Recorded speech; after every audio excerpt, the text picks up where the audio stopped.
வாசி கேட்போம். எபிரேயர் 2:18.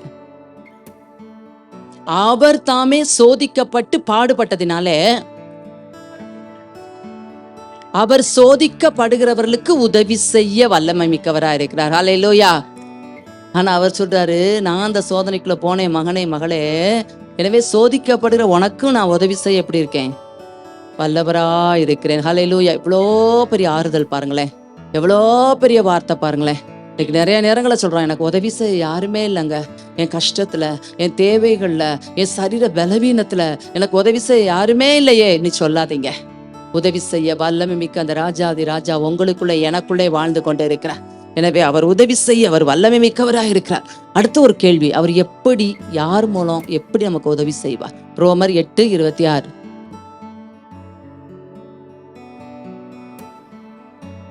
ஆவியானவரும் நமது பலவீனங்களை என்ன செய்வாராம்?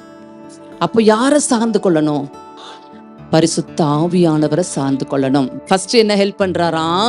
நம்முடைய பலவீனங்களை உதவி செய்கிறார். அது ஆவிக்குரிய பலவீனம் இருக்கலாம், சரீர பிரகாரமான எந்த பலவீனத்தை உதவி செய்வார். ரெண்டாவது எப்படி உதவி செய்வார்னா, நம்ம விட்டு கொடுக்கணும். நம்ம என்ன செய்யணும்? அவருடைய பாதத்தில் உட்கார ஆசையோட ஓடி வரணும்.